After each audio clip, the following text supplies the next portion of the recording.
Click করার জন্য আপনাদেরকে জানাই অসংখ্য ধন্যবাদ। আপনারা দেখছেন আপনাদের প্রিয় YouTube channel West Bengal DS এবং বেতন বৃদ্ধির আপডেট প্রত্যেক দিনের জন্য পাবেন, তাই অবশ্যই চ্যানেলের সাথে থাকবেন, চ্যানেলটিকে সাবস্ক্রাইব করে রাখবেন পরবর্তী নতুন আপডেট পাওয়ার জন্য। ডিএ মামলায় কিন্তু ফের সুপ্রিম কোর্টে রাজ্য, হঠাৎ কেন এই পিটিশন? আতঙ্কে কিন্তু না কি আশায় সরকারি কর্মচারীরা? কি বলা হয়েছে চলুন বিস্তারিত জেনে নেওয়া যাক। এখানে দেখুন হেডিংয়ে বলাই আছে ডিএ মামলায় কিন্তু ফের সুপ্রিম কোর্টে রাজ্য, হঠাৎ কেন এই পিটিশন দাখিল করা হলো, তাই আশঙ্কা সরকারি কর্মচারীরা, তারা চিন্তায় আছে। কি বলা হয়েছে চলুন বিস্তারিত জেনে নেওয়া যাক। এখানে বলা হচ্ছে রাজ্য সরকারি কর্মচারীদের মহার্ঘ ভাতা বা ডিএ মামলা নিয়ে কিন্তু ফের উত্তপ্ত হয়ে উঠল কিন্তু আইনি আগুনি, এবং আগামী সপ্তাহে কিন্তু সুপ্রিম কোর্টে এই মামলা কিন্তু অত্যন্ত গুরুত্বপূর্ণ শুনানি হওয়ার কথা, এবং ঠিক তার আগেই কিন্তু গত 8ই এপ্রিল শীর্ষ আদালতে একটি নতুন পিটিশন দাখিল করল রাজ্য সরকার। নবান্নের এই হঠাৎ পদক্ষেপ রাজ্য সরকারি কর্মচারীদের মধ্যে কিন্তু তৈরি হয়েছে মিশ্র প্রতিশ্রুতি। হঠাৎ কেন এই পিটিশন? রাজ্য সরকার ঠিক কী কারণে এই নতুন পিটিশন দাখিল করেছে তা এখনও কিন্তু বিস্তারিতভাবে কিন্তু খোলসা করা হয়নি।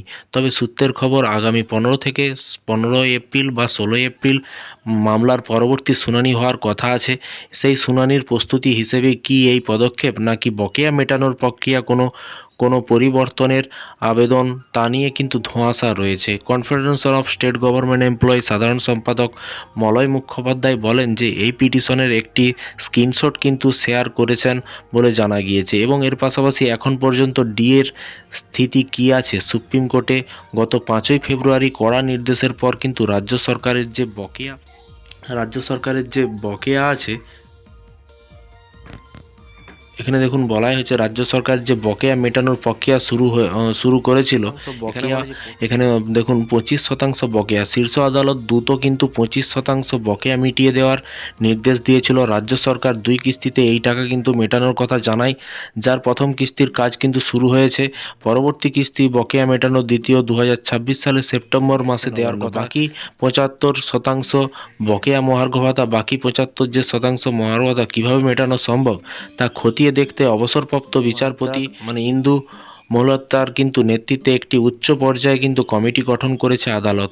কেন চিন্তিত সরকারি কর্মচারীরা? দীর্ঘ দাবিতে লড়াই চালাচ্ছেন সরকারি কর্মচারীরা। তাদের অভিযোগ যে আদালতের স্পষ্ট নির্দেশের পরেও কিন্তু রাজ্য সরকার বারবার আইনি পথে টালবাহানা চেষ্টা করছে। আগামী সপ্তাহে শুনানিতে কিন্তু বিচারপতি বাকি 75% বকেয়া নিয়ে কিন্তু কোনো চূড়ান্ত নির্দেশ দেয় কিনা কিন্তু এখনও সেই দিকেই তাকিয়ে লক্ষ অপেক্ষায়। দিল্লিতে কি বলা যায়, আগামী 15 থেকে 16 এপ্রিল সুপ্রিম কোর্টের এই বেঞ্চ মামলার শুনানি করবে। কমিটি রিপোর্টে এবং রাজ্যের নতুন পিটিশন সব মিলিয়ে কিন্তু আগামী সপ্তাহটি রাজ্য সরকারি কর্মচারীদের জন্য ভবিষ্যতের জন্য অত্যন্ত গুরুত্বপূর্ণ হতে চলেছে। তো ফ্রেন্ডস, বিষয়টি বুঝতে পারছেন। এই ছিল আজকে একটি ছোট্ট আপডেট। কর্মচারীদের বিভিন্ন রকমের লেটেস্ট আপডেট পেতে অবশ্যই চ্যানেলটিকে সাবস্ক্রাইব করে রাখবেন। চ্যানেলটিকে সাবস্ক্রাইব করে পাশে থাকা বেল আইকনটিতে প্রেস করে রাখতে ভুলবেন না। আপনাদের মতামত অবশ্যই নিচে কমেন্ট বক্সে কমেন্ট করে জানাবেন।